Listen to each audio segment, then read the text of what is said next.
Copyright na may konting budol, tara. Na-invite tayo ni Sir Erwin, copyright daw kaya sabi ko G. Kaya agad kong niyaya yung tropa ko na doktor, pero doktor wakwak na si LC Bikes. Mahaba-habang padyakan pa kasi 48 km bago kami dumating doon sa meet-up place. Kaya hindi na namin sinayang yung pagkakataon at magandang panahon. Pacing lang para mapabilis. Rekta na agad sa bayan ng Magigiting sa Batangas. Tapos pagpasok mo Santo Tomas, dito na namin tinagpo yung dalawang tropa na si Yoyo at Reg. Tapos nakasabay na rin yung tropa natin na si Doc Asyong. Kaya rekta na kami sa bayan ng San Pablo. Tapos rekta na papunta sa Green Planet Bike Shop at dito na magsisimula ang lahat. May bisita pala from Nueva Ecija si Atila Army and Friends, kaso wala si Kuya Angelo Biker dun. May kabuksingan pa daw, joke lang, may meeting daw kaya hindi nakasama. Syempre kasama si Sir Erwin at si Ma'am Flor na halos lahat ay naka 6x6 na jersey. At habang nagkakape ako, dumating na si Jandel aka Tantan at eto yung mambubudol sa amin mamaya kaya abangan nyo. Pagkatapos makompleto lahat ng kasama, ride out na. Ang ruta natin ngayon ay sa Sinsayan Cafe sa Pinagdanglayan, Dolores, Quezon. At dahil hindi ko alam yung ruta, susunod lang tayo sa kanila. Maganda rin yung dinaanan namin dito, walang masyadong dumadaan na sasakyan at maraming puno hanggang makarating ka sa labas ng highway.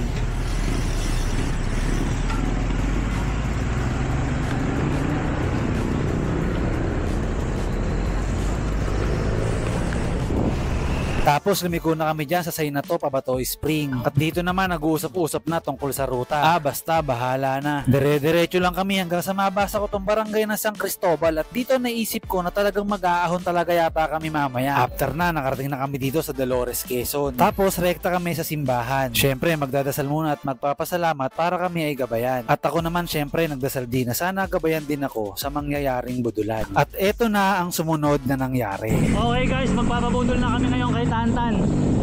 Yan. Hanggang dulo raw kami kaya sabi ko, tara minsan lang naman to. Ayan na nga ba ang sinasabi ko diba? Ahon agad guys. Yung percent 12% yung buka ng ahon. Barangay Pinagdanlayan. Sik lang tinatayuan lang Pinagdilaan to. May mahabang rin banayad.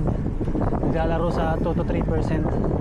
Mali yata magpabudol kami ngayon dito Tama ba itong ginagawa natin? Pucha guys, ano pa ahon? Anong recover yan? 7%?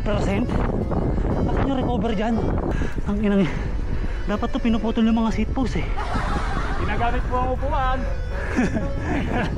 Ginagamit yan hindi lang nakalagay. Hindi nababa ng 3 to 5 76% Ano yan? Sabihin mo naman yung totoo tan, grabe na naman. Ay, yung dalawang yun Ay talaga maupo. Masakit din pag binira. Buti maganda yung view. Dalawa na lang yung nasa harapan. Grabe. Ayun, putya. Mas matarik. Dumudulas. Diretso pa tayo. Diretso pa daw. Putya. Zone 4 na ako, zone 5. Ay putya May lusong yan? May lusong bang ganyan? May lusong yan. Dito raw kami magkakape mamaya guys. Yan, Sinsayan. Pero sabi ni Tantan, isagad pa raw hanggang dun sa bundok. Parang gusto ko na lang tumigil pre. Tumigil na tayo. Tara na. Magkape na tayo. Putya. Hindi pa mainit yung tubig. Matatanggal na yung kaluluwa ko. Palangit nga to pre. Guys, ayan 16. Ayan Mas madulas din yung daan. Ay, may kasunod. Nag 18 guys. Ota, ito na. Kaya mo katan!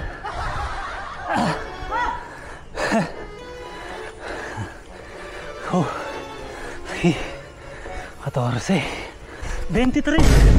Ayan grabe. Malapit na.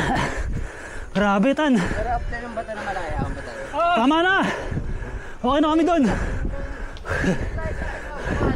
Hindi. Ayoko na. Nandito na lang ako sa batong malaki. Ang sakit na ng likod ko.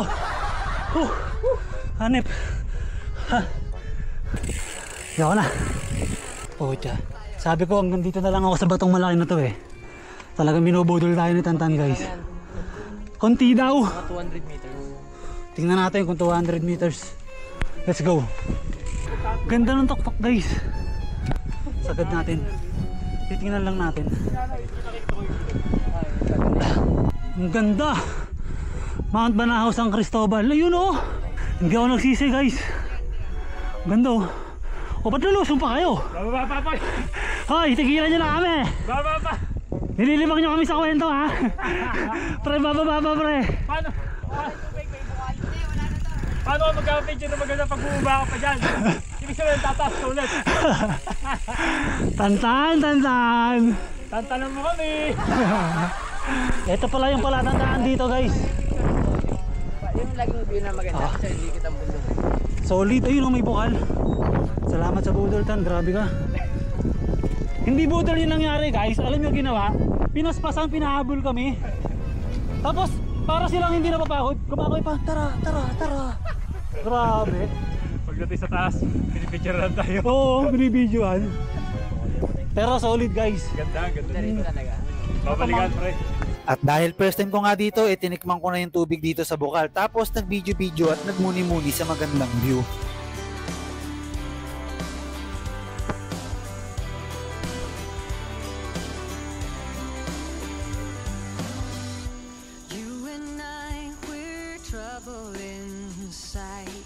After namin magmuni-muni, rekta na kami dito sa Sinsayan Cafe. At habang kumakain, syempre hindi mawawala ang kulitan at syempre yung kwentuhan ng kung ano-ano. Kaya maraming salamat po Sir Erwin, Ma'am Flor at Green Planet Bike Shop at sa mga nakasama sa ride na to.